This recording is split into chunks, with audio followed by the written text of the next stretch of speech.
نحمده ونصلي ونسلم على رسوله الكريم اما بعد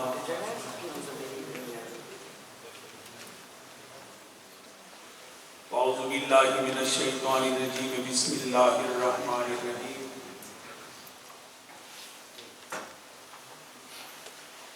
قال اللہ جل وعلا فی کلامہ المجید والقرآن الحمید سبحان اللہ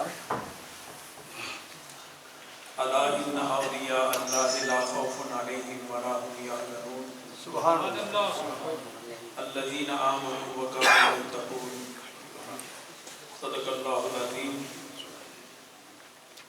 وصدق رسولہ النبی الکریم الامین ونحن علی ذلک لمن الشاہدین والشاکرین والحمد للہ رب العالمین سبحان اللہ ان اللہ ملائکتہ یصلون علی النبی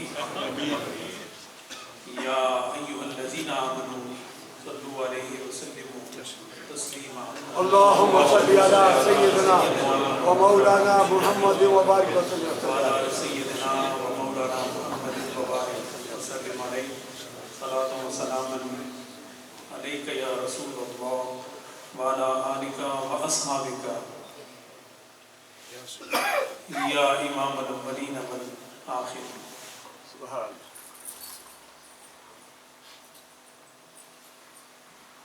حاضرین و ناظرین و سامعین گرامی مرتبہ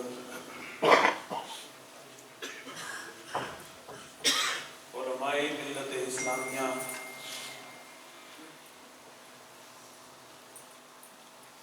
بالخصوص آج کے عرس سراپا قدس کے ماشاءاللہ سبحان اللہ میزبان مکرم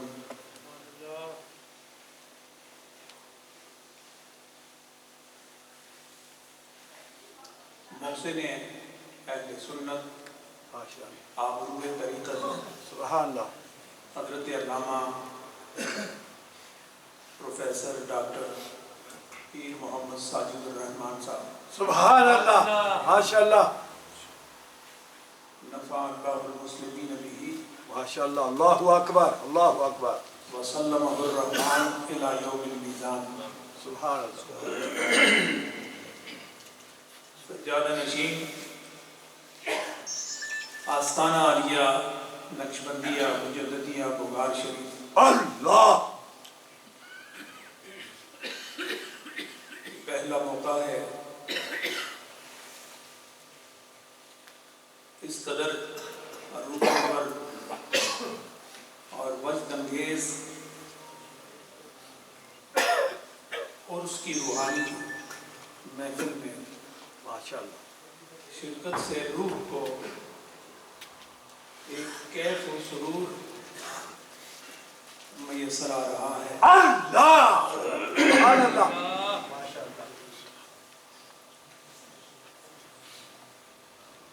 محسوس یہ ہوتا ہے واہ واہ کہ مشائخین بغار شریف کی یہاں موجود ہر دل پر براہ راست شفقت و محبت کی ایک نظر قائم اللہ سبحان اللہ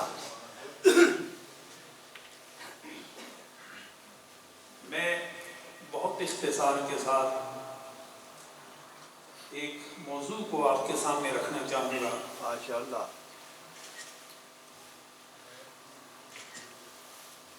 حضرت پیر صاحب کا حضور شیخ العالم رحمۃ اللہ تعالیٰ علیہ کے ساتھ ایک قلبی لگاؤ اور محبت و پیار کی وہ روحانی رسم قائم رہی، وہ آج بھی بڑی آب و تاب کے ساتھ موجود ہے۔ آستانہ عالیہ نہریہ شریف ہو یا خانقاہ مجددیہ بغار شریف ہو، سبحان اللہ اسے اگر محبتوں کا سکہ کہا جائے تو ایک رخ پر بغار شریف نظر آتا ہے اور دوسرے رخ پر نہریہ شریف نظر آتا ہے۔ سبحان اللہ سبحان اللہ اللہ اس سنگت کو، اس پیار کو اور حضرت پیر صاحب کی شفقتوں کو علی تمام قائم و دائم رکھیں۔ سبحان اللہ، آمین، سبحان اللہ۔ تھک گئے ہوں گے آپ بھی، اور کافی دیر سے یہ مجلس شروع ہے، اور اللہ، اس لیے حاضر سبحان اللہ۔ کہ دعائیہ مجلس میں شرکت ہو اور دل و روح کو طمانینت، قرار و کیف و سرور میسر آئے۔ ماشاءاللہ، سبحان اللہ۔ اللہ رب العزت نے ارشاد فرمایا الا ان اولیاء اللہ لا خوف علیہم ولا هم یحزنون، سبحان اللہ۔ کہ خبردار اللہ کے دوست نہ انہیں کوئی خوف ہے نہ کوئی حزن ہے۔ ہیں کون؟ الذین آمنوا وکانوا یتقون، میرے دوستوں کا تعارف یہ ہے کہ وہ ایمان میں کامل ہیں اور تقوی میں اکمل ہیں۔ سبحان اللہ۔ یار میرے ہوں، دوست میرے ہوں، ہاں ہاں ہاں، واہ واہ۔ اور دوستی کا معیار تم بناؤ تو یہ قابل قبول نہیں ہے۔ ہاں ہاں، واہ واہ۔ ہماری دوستی ہو تو اس دوستی کا معیار اور میزان ہم مقرر کرتے ہیں۔ سبحان اللہ۔ اس میزان پر ہو، اس معیار پر ہو تو وہ ہمارا دوست ہے، وہ جگری یار ہے، سبحان اللہ۔ وہ دنیا و دین میں ہمارا ساتھی ہے۔ تو یہ معیار دنیا دار اپنے لیے مقرر کرتے ہیں، تو خدا بھی اسی پیمانے سے بول رہا ہے، اسی مزاج میں بول رہا ہے کہ جس طرح تم اپنے لیے دوست منتخب کرتے ہو، اسی طرح ہم بھی اپنے دوستوں کا انتخاب کرتے ہیں۔ سبحان اللہ۔ لیکن میری دوستی کا معیار تمہارے معیار سے مختلف ہے۔ بے شک، بے شک۔ میں نے ان کے لیے معیار رکھا ہے کہ وہ ایمان میں کامل ہوتے ہیں اور تقوی میں بھی کامل ہوتے ہیں۔ اللہ، سبحان اللہ۔ گلے میں گلابے ڈالنا یہ خدا کی دوستی کا معیار نہیں ہے۔ ماشاءاللہ۔ لمبی لمبی موٹی موٹی وزنی تسبیحاں لٹکانا یہ معیار دوستی نہیں ہے۔ فرمایا دوستی کا معیار دیکھنا ہو میرے دوست میں تو اس کی صبح دیکھو تو نبی کا نور نظر آئے گا، شام کو دیکھو تو نبی کا نور نظر آئے گا۔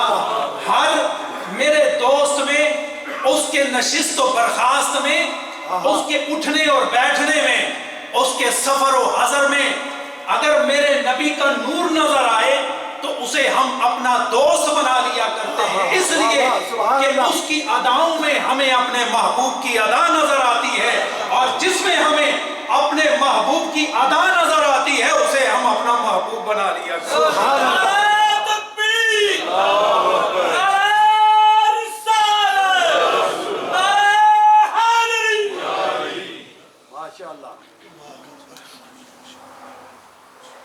ایسے لوگ ہوں تو اللہ تعالیٰ انہیں مقام قرب پر فائز فرما کر اپنا خلیفہ منتخب کر دیتا ہے۔ سبحان اللہ۔ جو فیصلہ اصل کا ہو وہی خلیفہ کا ہوا کرتا ہے، جو مالک کا ہو وہی مملوک کا ہوا کرتا ہے، اور مملوک جب محبوب ہوتا ہے، جب وہ کوئی بات کرے تو خدا اسے اپنی جانب منسوب کر لیا کرتا ہے۔ قرآن میں اللہ ارشاد فرماتا ہے اطیعوا اللہ و اطیعوا الرسول و اولی الامر منکم۔ توجہ چاہوں گا، سبحان اللہ۔ اے ایمان والو اللہ کی اطاعت کرو، و اطیعوا الرسول اور رسول کی اطاعت کرو، سبحان اللہ۔ و اولی الامر منکم، تم میں سے جو صاحب امر ہے اس کی اطاعت کرو۔ صاحب امر کون ہے؟ اور صاحب امر کے ساتھ الگ اطیعوا کیوں نہیں لایا گیا؟ فرمایا صاحب امر ہوتا ہی وہ ہے جہاں اطاعت خداوندی اور اطاعت مصطفی جمع ہو جائے وہی خدا کی بارگاہ میں صاحب امر ہو جایا کرتا ہے۔ اللہ اکبر۔ صاحب امر کون ہے؟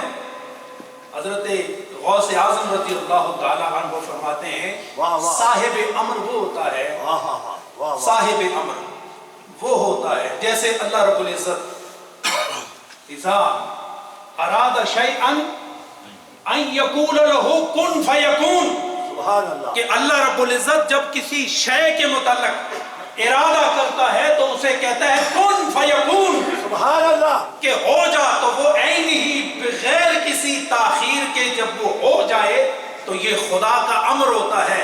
ایسا امر والا وہ ہوتا ہے کہ جس میں خدا کی اطاعت بھی موجود ہو، مصطفیٰ کی اطاعت بھی موجود۔ سبحان اللہ۔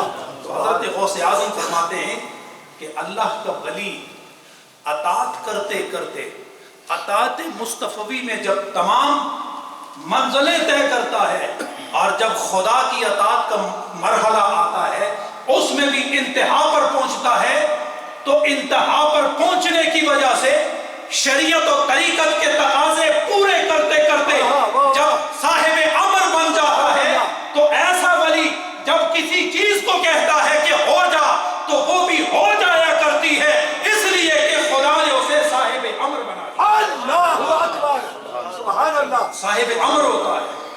اب یہاں علماء کہتے ہیں کہ یہاں شرک نہیں ہے، ماشاءاللہ، خدا صاحب امر ہے اور خدا کا دوست صاحب امر ہے، تو یہ کیسے ہو سکتا ہے؟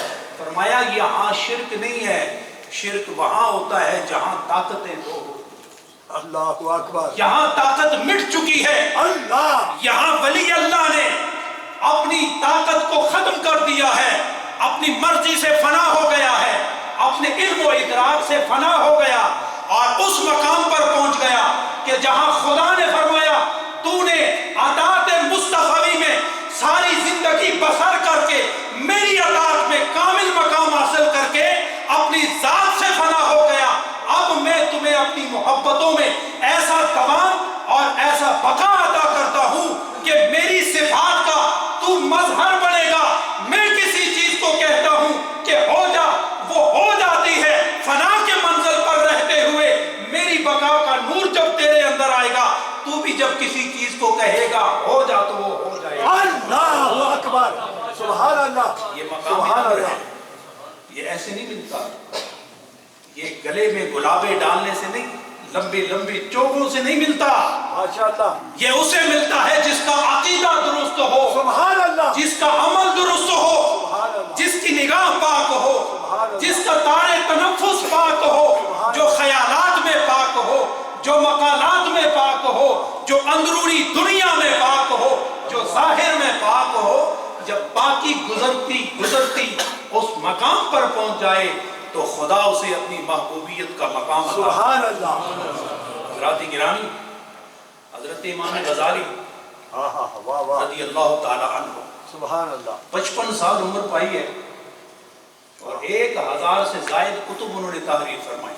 سبحان اللہ، وہ فرماتے ہیں میں پہلے ان کو نہیں مانتا تھا، اللہ کے دوست، اللہ کو دوستی کی کیا پڑی، واہ واہ واہ، میں سوء ظن رکھتا تھا، ان کے متعلق اچھا گمان نہیں رکھتا تھا، خیال اچھا نہیں رکھتا تھا، لیکن تھوڑا تھوڑا حضرت یوسف نساج رحمت اللہ تعالیٰ علیہ کی مجلس میں تھوڑا تھوڑا جانا شروع کیا۔ سبحان اللہ، ولی اللہ، اللہ کا دوست، نبی دو عالم صلی اللہ علیہ وسلم کا عاشق جب کہیں بیٹھ کے سانس لیتا ہے، جب کسی کو دیکھتا ہے اور کسی کو مخاطب کرتا ہے تو وہ اس خاص نور سے اور اس خاص کیفیت سے جو نظر میں بھی، جو فکر میں بھی، جو زبان میں بھی، جو حال میں بھی اور جو قال میں بھی شریعت و طریقت کا ایک حسین و جمیل تیر ہوا کرتا ہے،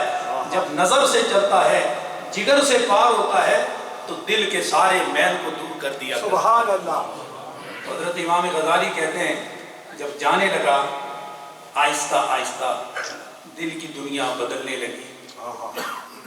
ایک رات خواب میں اللہ کا دیدار نصیب ہوا، سبحان اللہ، ہم کلامی کو شرف حاصل کیا، سبحان اللہ، باتیں ہوئی، راز و نیاز کی، تو حضرت امام غزالی عرض کرتے ہیں باری تعالیٰ میرے دل میں ان تیرے دوستوں کے لیے ابھی مکمل صفائی نہیں، حجاب میں ہے، ابھی حجاب ہے، اور حجاب کی وجہ سے میں ان سے فیض یاب نہیں ہوتا. تو خود ہی کہتے ہیں اللہ رب العزت نے ارشاد فرمایا کہ تیرے اور ان کے درمیان یہ دنیا کا جو حجاب ہے اس کو ایک طرف کرو. جب ایک طرف ہو جاؤ گے اور حجاب کو ایک طرف کر دو گے، تمہاری نگاہ میں ولی اللہ کا وہ انداز اور وہ صورت و سیرت جو میرے نبی کا عکس جمیل ہوگی، جب وہ سامنے آ جائے گا تو ان کا سارا فیض غزالی تیرے سینے میں بھی آ جائے گا. اللہ اکبر، ماشاءاللہ، سبحان اللہ. بات ہوئی تو فرماتے ہیں جب صبح اٹھا واہ واہ. تو امام غزالی فرماتے ہیں کہ میں حضرت یوسف نساج رضی اللہ تعالی عنہ کی بارگاہ میں گیا. وہ جو پہلے سے خبر رکھتے ہیں، سبحان اللہ، آنے والے کی خبر رکھتے ہیں. عرض کیا کہ میں نے رات کو خواب میں اپنے رب سے کلام کیا اور راز و نیاز کا تبادلہ ہوا اور اللہ نے اپنے دوستوں کا تعارف کرایا. سبحان اللہ. اور آج جو میں آپ کے سامنے آیا ہوں، دنیا کے سارے پردے گرا کے اپنا آپ کے سامنے پیش کرنے کے لیے حاضر ہو گیا ہوں. تو حضرت یوسف نساج فرماتے ہیں کہ غزالی اگر اسی طرح تم میری مجلس میں آتے رہے تو مجلس کا فیض پاتے پاتے اس مقام پر پہنچ جاؤ گے کہ تمہاری آنکھوں کو معرفت کا سرما عطا کرے. نعرہ تکبیر، نعرہ رسالت، فیضان اولیاء، امام غزالی زندہ باد. حضرات گرامی، یہ دنیا جب تک قائم ہے، یہ اولیاء کرام ان کے وجود سے قائم ہے. جب تک خدا کا نام لیا جاتا رہے گا یہ دنیا قائم رہے گی. حضرات گرامی، صوفیاء کرام کا پیغام کیا ہے؟ صوفیاء کرام کیوں اپنے اعمال میں، اپنے افکار میں، اپنے کردار میں کیوں کامیاب ہیں؟ وہ اس لیے کہ وہ خدا کی مخلوق سے محبت کرتے ہیں. سبحان اللہ. ان کے وجود میں، ان کے داخل میں، ان کے خارج میں، ان کے افکار میں، ان کے کردار میں کسی کے لیے نفرت نہیں ہوتی. وہ آنے والے سے محبت کرتے ہیں. سبحان اللہ. اسی لیے حضرت بایزید بسطامی رضی اللہ تعالی عنہ اپنے آستانے کے خدام سے فرمایا کرتے تھے کہ ہر کے دری سرا آمد مذہب او مکرسی نانش بدہت. اور میرے آستانے کے خدام، خدمت کرنے والوں، یہاں اس در پہ جو آئے اس سے مت پوچھو کہ تیرا مذہب کیا ہے، اس سے مت پوچھو کہ تیری ذات کیا ہے، تیری قوم کیا ہے، تیری برادری کیا ہے. وہ میرے آستانے پر آ گیا ہے، اس کے لیے اتنا ہی کافی ہے کہ وہ آ گیا ہے. تمہاری ذمہ داری ہے کہ یہ ساری چیزیں چھوڑ کر اسے مہمان رسول سمجھ کر آستانے کا لنگر پیش کرو، اخلاق رسول پیش کرو. تو پھر ایک دن آئے گا تو غیر مذہب بھی اسلام کے دائرے میں داخل ہو جائے گا. اسلام تو محبت کا پیغام دیتا ہے، امن کا پیغام دیتا ہے، آشتی کا پیغام دیتا ہے. آج اسلام کے چہرے کو بگاڑا جا رہا ہے. اس کی وجہ یہ ہے کہ اسلام کا وہ آفاقی پیغام جو ہر فرد بشر کو مخاطب کرتا ہے اسے صحیح طریقے سے ہم نے کبھی اپنایا نہیں. حضور شیخ العالم رحمۃ اللہ تعالی علیہ فرماتے ہیں کہ میں محدث اعظم پاکستان مولانا سردار صاحب رحمۃ اللہ تعالی علیہ کی درس حدیث میں بیٹھا تھا. سبحان اللہ. تو یہ شریعت اور اس کے خلاف کرنے والے لوگ کی باتیں چلی. تو کسی نے کہا کہ آج کل پیروں نے ڈاکوؤں کا لباس پہن لیا ہے، پیر ڈاکو ہو گئے. میں پیر؟ گھبراؤ نا، گھبراؤ نا. اس وقت 40-45 سال پہلے اگر یہ ماحول تھا تو پھر آج کے دور کا عالم کیا ہو. تو وہ کہنے لگے آج کل پیر بھی ڈاکو ہو گئے. تو آپ نے اس کو متنبہ کر کے فرمایا ایسا نہیں ہے، پیر ڈاکو نہیں ہوتے ہیں، ڈاکوؤں نے پیروں کا لباس پہن لیا. ڈاکوؤں نے پیروں کا لباس پہنا. اگر اس زمانے میں تھے تو آج کیا حال ہوگا؟ حضرات یہ دور میرے برادر اور میرے رفیق امیر جناب عمر حیات قادری صاحب نے بڑی زبردست باتیں کی ہیں ماشاءاللہ. اور یہی حقیقت میں صوفیاء کا پیغام ہے اور یہی حقیقت میں اسلام کا پیغام ہے. ماشاءاللہ ماشاءاللہ. آج ہمارے عقائد پر جس دریدہ دہنی سے اور جس بے باکی و جرت سے حملے کیے جا رہے ہیں، باہر سے نہیں اندر سے ہی حملے کیے جا رہے ہیں.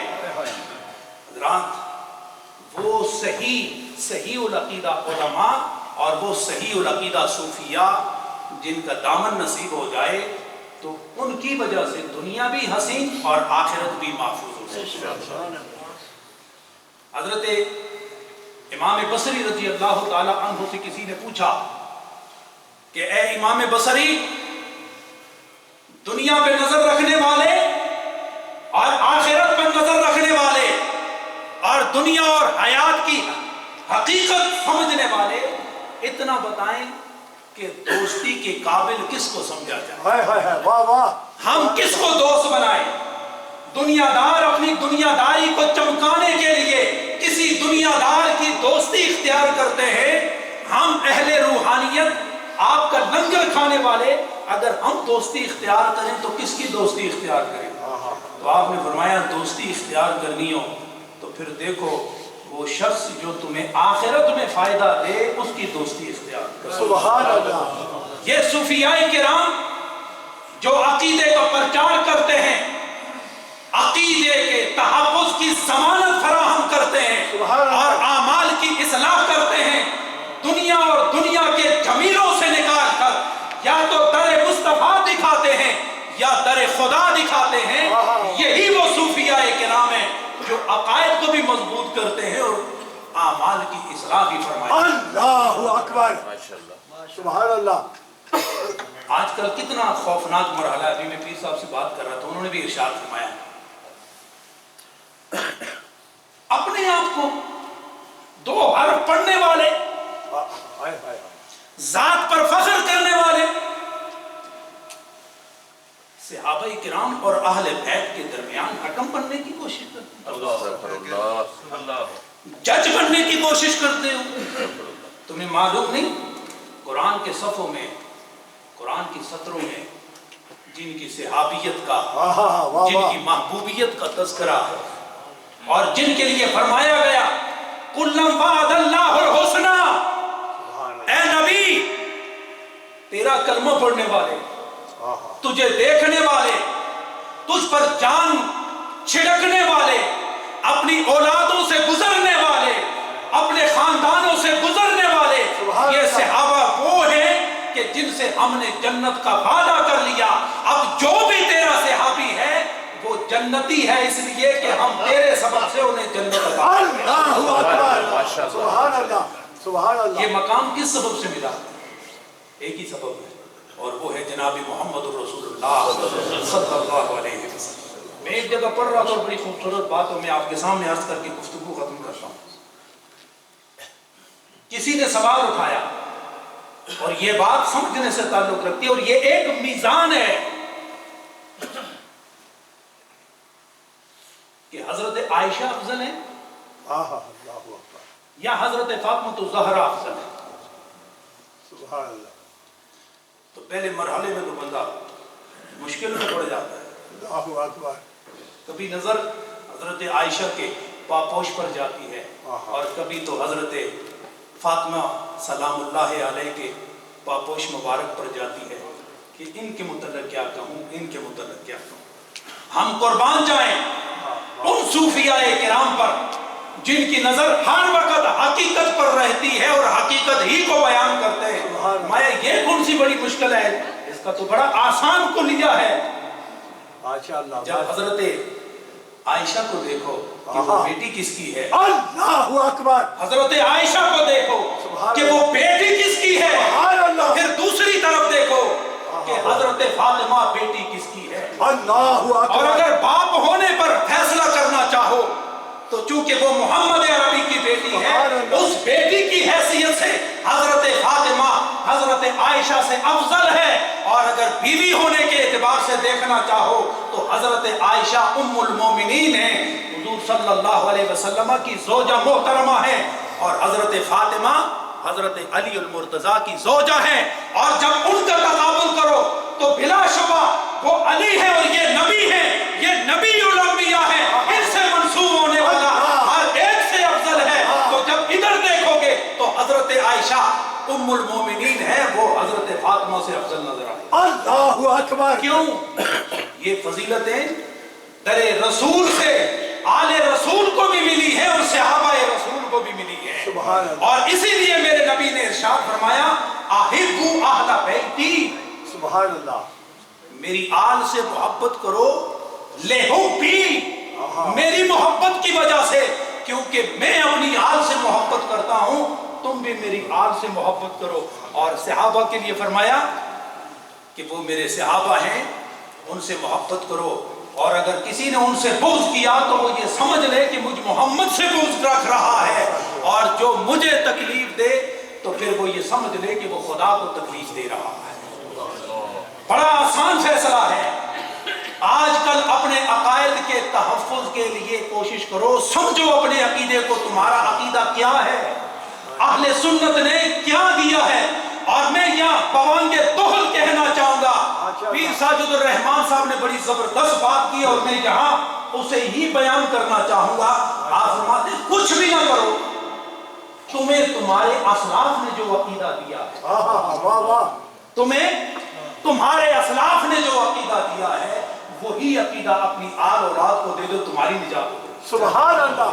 نعرہ تکبیر، نعرہ رسالت، فیضان صدیق اکبر جاری رہے گا انشاءاللہ۔ کیا اللہ تعالیٰ تمام کو سلامتی عطا فرمائے، اور برطانیہ کے اس یخ بستہ ماحول میں صوفیاء کرام نے محبتوں کی جو شمع روشن کر رکھی ہے، اللہ اس شمع کے نور کو صبح قیامت تک روشن رکھے، اور آپ کے دلوں کو خدا اس شمع کے نور سے ہمیشہ منور فرمائے۔ وآخر دعوانا الحمدللہ رب العالمین۔